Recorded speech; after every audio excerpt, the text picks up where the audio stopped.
열왕기상 22장 15절에서 28절. 미국의 공학도로 유학을 간 학생이 미국에서 신앙을 갖게 되었습니다. 그 당시 한인 사회는 교회 중심으로 이루어졌기에 자연스레 신앙을 접할 수 있게 된 것이죠. 믿음과 상관없이 산 그가 신앙을 갖게 되고 은혜도 받게 되었습니다. 신앙생활에 늘 은혜 가운데 있을 줄 알았는데 문제가 생겼죠. 늘 담임 목사님의 설교의 은혜를 받았습니다. 그러던 어느 순간부터인가 존경하던 목사님이 위선자처럼 느껴지기 시작을 합니다. 그렇다고 목사님이 무슨 문제를 일으킨 것도 아닌데 아무튼 그런 생각이 떠나질 않습니다. 목사님의 행동 하나하나가 위선자처럼 느껴지며 엮였습니다. 지난날 설교 말씀 그 자체가 은혜의 도가니였습니다. 하지만 이제는 설교 시간은 은혜가 없는 고통의 시간이 되었죠. 마치 고문받는 시간처럼 고통스러웠습니다. 교회 가는 그 자체가 엄청난 스트레스가 되었죠.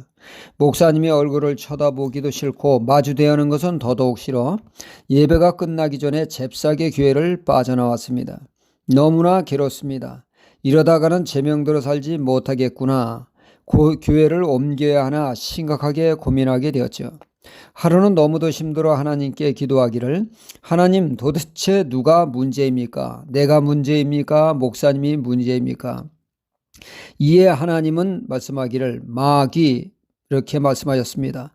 마귀하는 순간 제정신이 들었죠. 마귀 역사를 깨닫는 순간 어둠이 거치게 되었고 모든 것이 회복되었다고 합니다.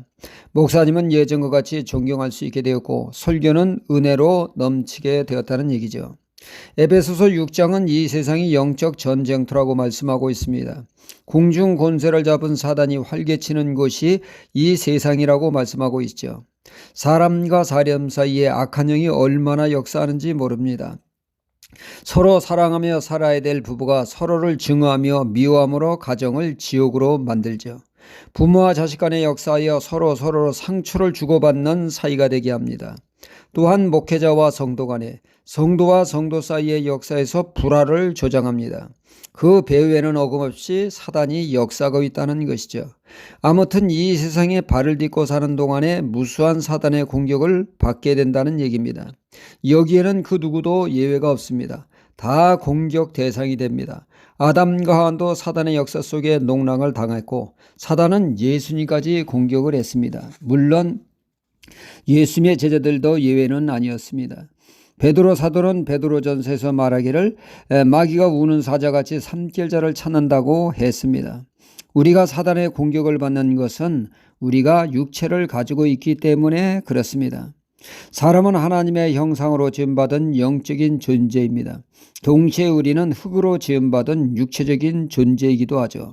우리가 하나님의 뜻을 따르는 영적인 삶을 살 때 문제가 없는데 육을 가지고 있기 때문에 문제가 되어지죠. 우리의 그릇된 욕망이 문제가 된다는 얘기입니다. 그렇다고 우리의 육체를 절대로 무시해서는 안 됩니다. 육체 또한 하나님이 주신 소중한 존재입니다. 영도 귀하고 육체도 귀합니다. 육을 악으로 규정하는 것은 비성경적이죠. 영만큼이나 육체도 소중합니다. 기독교에 악영향을 끼친 영지주의가 있습니다. 영지주의자는 영은 거룩하고 육체는 악하다 하여 예수님이 육체로 오심을 부인하는 지독한 이단이 되었습니다. 육체도 소중하지만 우리가 육체에 그릇된 욕망을 추구할 때 사단이 역사하는 빌미를 우리가 제공하게 된다는 것입니다. 예수님의 제자들이 세상적인 욕망을 추구할 때 사단은 강하게 그들에게 역사하게 되었습니다. 예수님은 베드로를 향해 사탄아 물러가라 명하시지 않았습니까? 하나님의 나라 영혼 구원에 관심은 없고 온통 이 세상의 출세를 꿈꾸며 그렇게 그것을 추구했을 때 사단의 역사가 제자들에게 기승을 부린 것입니다.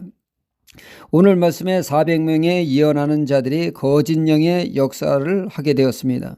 이는 그들이 아방의 그 입맛에 맞는 말로 인정받고자 하는 인간적인 생각에 악한 영이 역사할 수 있었던 것입니다. 하나님의 말씀을 받아들이지 않는 아방에게도 악한 영이 역사했던 것이죠. 하나님은 미가의 선지자를 통하여 잘못을 깨닫고 돌이킬 기회를 그들에게 주었습니다.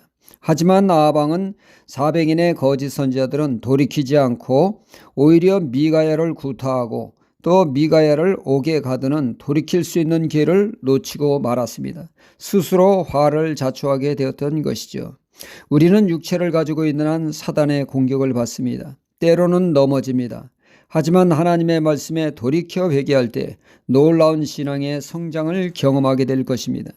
예수님의 제자들이 사단의 공격에 예수님을 부인하고 저주하는 만신창이가 되었으나 그것이 오히려 그들이 기도의 사람이 되게 했고 성령의 사람이 되게 하였습니다.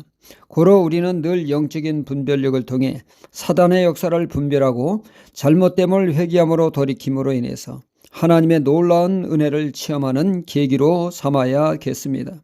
하나님의 말씀을 통하여 영적 실상을 알게 되고 돌이키는 기회를 주시는 하나님께 돌이킴으로 하나님의 뜻에 합당한 삶으로 나아가야겠습니다. 할렐루야.